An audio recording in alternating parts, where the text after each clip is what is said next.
Hello दोस्तों, नमस्कार। स्वागत है आप सभी का आपके अपने यूट्यूब चैनल एचएससी पैरामाउंट में।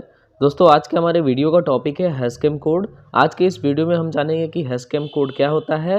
नेक्स्ट हम जानेंगे दोस्तों कि हैशकैम कोड का पर्पस क्या होता है, और सबसे लास्ट में हम जानेंगे दोस्तों कि हाउ टू रीड हैशकैम कोड, यानी कि हैशकैम कोड को कैसे रीड किया जाता है।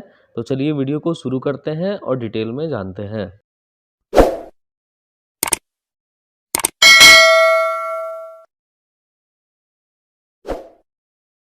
तो दोस्तों, सबसे पहले हम जानेंगे व्हाट इज़ हैशकैम कोड, यानी कि हैशकैम कोड क्या होता है। Hazchem code is an emergency code which gives information about the hazardous material which helps to take action in case of fire, spillage और any emergency। यानी कि हैशकैम कोड एक इमरजेंसी कोड होता है, जिसे कि इमरजेंसी एक्शन कोड भी कहा जाता है। जब भी हम किसी हजार्डस मटेरियल या सब्सटेंस का ट्रांसपोर्टेशन करते हैं, अगर उसमें कोई भी फायर हो जाए, लीकेज या स्पिलेज हो जाए या कोई इमरजेंसी हो जाए, तो उस दौरान हमें क्या क्या एक्शन लेना है, उस सिचुएशन को कंट्रोल करने के लिए ये हैशकैम कोड हमें इंफॉर्मेशन देता है।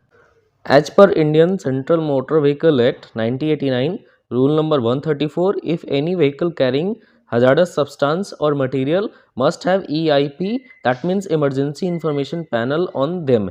यानी कि as per Indian central motor vehicle act 1989 rule number 134, अगर कोई भी व्हीकल हजार्डस मटेरियल का ट्रांसपोर्टेशन करता है तो उसके ऊपर EIP डिस्प्ले होना चाहिए। EIP यानी कि इमरजेंसी इंफॉर्मेशन पैनल। तो दोस्तों, जैसा कि आप ये स्क्रीन पे देख पा रहे हैं, ये वाला जो इमेज है वो है EIP का। EIP यानी कि इमरजेंसी इंफॉर्मेशन पैनल, यानी कि जब भी कोई हजार्डस मटेरियल या सब्सटेंस का ट्रांसपोर्टेशन कोई व्हीकल करता है तो उसके ऊपर ये डिस्प्ले होना चाहिए। EIP दोस्तों हमें बहुत सारी डिटेल्स देता है उस सब्सटेंस के बारे में जो भी ट्रांसपोर्ट किया जाता है, जैसे कि उस सब्सटेंस का जो प्रॉपर्टी है वो कैसा है, अगर वो सब्सटेंस का लीकेज हो जाए, फायर हो जाए या कोई इमरजेंसी हो जाए तो उसे कैसे कंट्रोल करना है, वो सारा डिटेल्स हमें इस EIP से पता चलता है।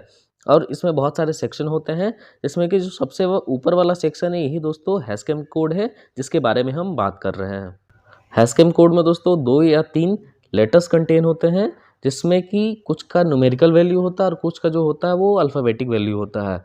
अगर हैशकैम कोड में 3 लेटर्स है तो उसमें जो एक होगा उसका न्यूमेरिकल वैल्यू होगा, बाकी के जो 2 होंगे उनका अल्फ़ाबेटिक वैल्यू होगा। अगर हैशकैम कोड में दोस्तों 2 लेटर्स है तो उसमें जो एक होगा वो न्यूमेरिकल वैल्यू होगा और जो एक लेटर होगा वो अल्फ़ाबेटिक वैल्यू में होगा।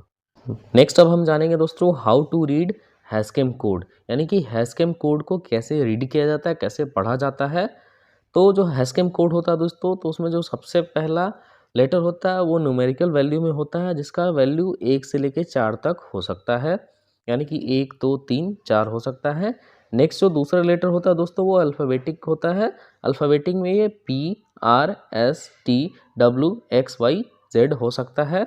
और जो थर्ड लेटर होता है दोस्तों वो ई होता है। और बहुत सारे हैशकैम कोड में ये थर्ड लेटर नहीं होता, यानी कि थर्ड लेटर मिसिंग होता है। नेक्स्ट हम जानेंगे कि हैशकैम कोड का जो पहला लेटर होता है वो क्या इंडिकेट करता है। First letter of Hazchem code indicates the types of fire extinguisher to be used. यानी कि हैशकैम कोड का जो पहला लेटर होता है वो ये इंडिकेट करता है कि जो भी हजार्डस सब्सटेंस या मटेरियल हम ट्रांसपोर्ट कर रहे हैं, इन केस अगर उसमें कोई फायर हो जाता है तो उस फायर को एक्सटिंग्विश करने के लिए हमें किस टाइप के फायर एक्सटिंग्विशर का यूज़ करना है। तो अगर जो पहला लेटर है दोस्तों, अगर वो 1 हुआ तो उसमें water jet type fire extinguisher का यूज होगा। अगर पहला लेटर 2 हुआ तो उसमें वाटर फोम और स्प्रे टाइप यूज होगा। अगर वो पहला लेटर 3 हुआ तो उसमें फोम टाइप यूज होगा। अगर वो पहला लेटर है वो 4 हुआ तो उसमें ड्राई एजेंट यूज होगा, जिसमें कि वाटर नहीं होगा। नेक्स्ट हम जानेंगे कि हैशकैम कोड का जो सेकेंड लेटर होता है वो सेकेंड लेटर क्या इंडिकेट करता है। तो second letter of Hazchem code indicates, first है प्रॉपर्टीज़ ऑफ केमिकल, यानी कि केमिकल का जो प्रॉपर्टी है वो कैसा है। सेकंड जो है वो इंडिकेट करता है वोलेटिलिटी, यानी कि रिएक्टिविटी, जो केमिकल है वो रिएक्टिव है या नहीं। थर्ड है सेफ्टी प्रिकॉशंस, यानी कि इन केस ऑफ स्पिलेज या लीकेज होता है तो उस दौरान हम क्या क्या सेफ्टी प्रिकॉशंस लेंगे। फोर्थ है डिस्पोजल प्रोसीजर, यानी कि लीकेज या स्पिलेज होने के बाद उस केमिकल को कैसे डिस्पोज करना है, तो वो प्रोसीजर ये बताता सेकेंड लेटर। और फिफ्थ है पीपीईज, यानी कि इन केस अगर लीकेज होता है तो उसमें कौन कौन से पीपीईज का यूज़ करना है, यानी कि पर्सनल प्रोटेक्टिव इक्विपमेंट्स कौन कौन से यूज़ होंगे।